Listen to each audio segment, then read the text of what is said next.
Okay, so the tower. So if in the wake of the tower, this is often can be seen as a breakdown, but it's a breakthrough, really. It was inevitable.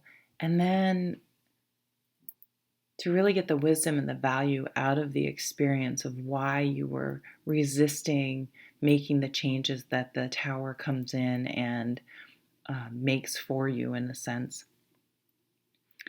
there's often the opportunity to really examine things, and as you kind of sift through the rubble, and it just makes you realize what's really important and potentially allows you to release something you were clinging onto that you needed, that was holding you back, dragging you down, um,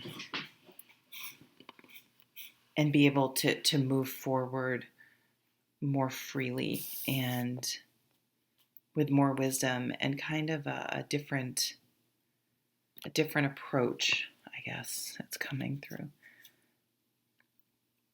The Seven of Cups. Yes, there's the seeds of creativity, just like after a forest fire goes through, it allows dormant seeds to kind of come up. And so the Seven of Cups is that it can be a scattered energy, having trouble making a decision, but it's also that energy where we need time to daydream and fantasize and make plans and goals and have dreams. We need that time to be able to imagine what we want in order to then implement it or go after it. I don't think, maybe they do, but it seems like you have to have the idea for a painting or a book before you can just start writing it. You need that creative time to just think and explore and daydream, and sit in those thoughts and feelings to know which direction to head. Eight of Cups, walking away, moving on, leaving something behind, knowing that it's time to move on. They're kind of two sides to the Eight of Cups. On one hand, it's a bittersweet card. It's sad, to realize, I've put the most amount of my emotional energy into that situation, and it's just not working anymore. It's time to, and I love how it's she takes this bowl and puts something symbolic in it and burns it and pushes it out into the lake and releases those emotions. She does a little ritual and now is walking towards the sunlight, enlightenment, something new, a new day's dawning, something warm and bright and cheerful, and looking forward to that at the same time. It's almost like putting wisdom out into the world as well with some sort of creative endeavor to, like, here's my pain, here's my lesson, here's my tower moment, and I used it for creative endeavors, and I'm going to release this into the world and see if maybe it resonates with someone else. Mother of Cups, a water sign energy. So we have the Mother of Pentacles, so earth, and Mother of Cups, water, emotions, groundedness, both the more feminine of the signs, definitely of earth. This is a very kind, giving queen who definitely, I would say their love language would be kind words,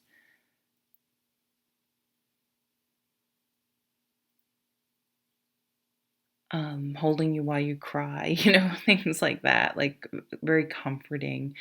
Um, at their more difficult side, it's someone that can be very dramatic, very emotional, and a little bit unstable emotionally. So maybe that's a type of energy you're leaving aside, either an actual person or something within yourself.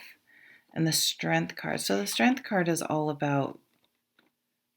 not about brute strength. It's about vulnerability and putting yourself out there and being honest and being authentic with yourself and what you really want. She has her heart out in this picture. And so she's willing to follow her heart, and knows that with this infinity sign, we have another 8, right? The 8 of Cups, the 8 of and strength, and that life's a journey, and you just keep going along. It's not a destination.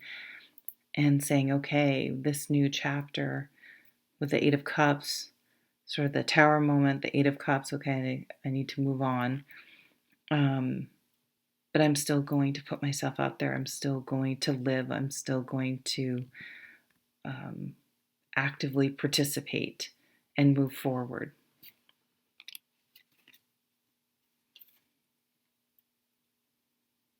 Oh, the 6 of Wands. Victory.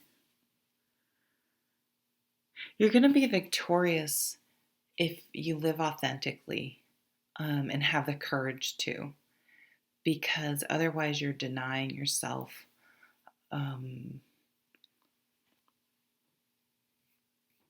You're what's denying yourself? You're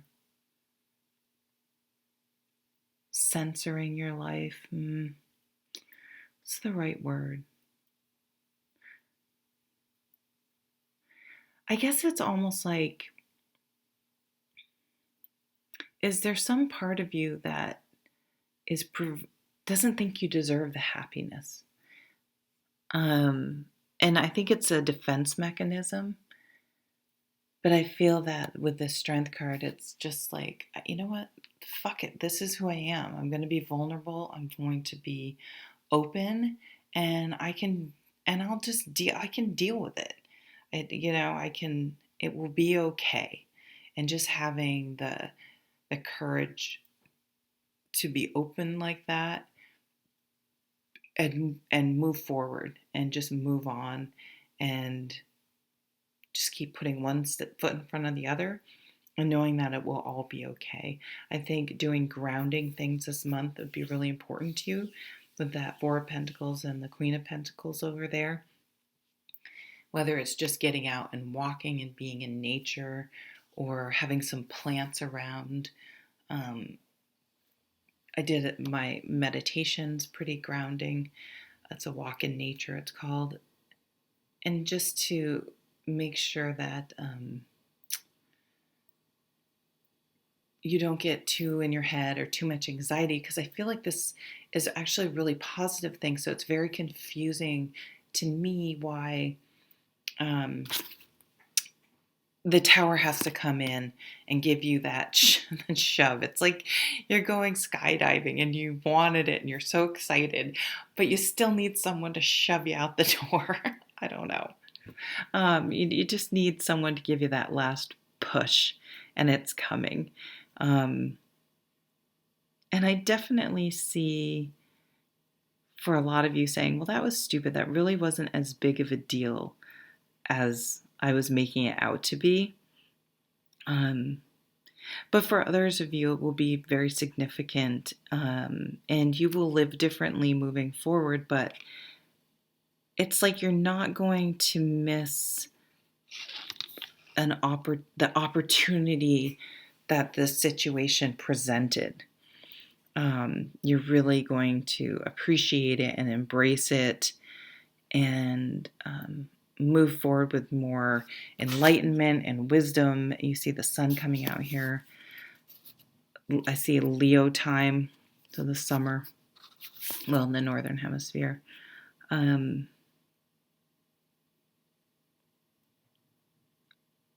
It's almost like,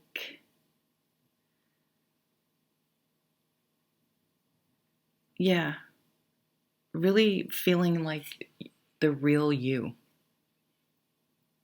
feeling more comfortable in your with who you are because you feel like you're being more authentic. Okay, I'm going to leave it there because I'm just saying the same thing over and over again.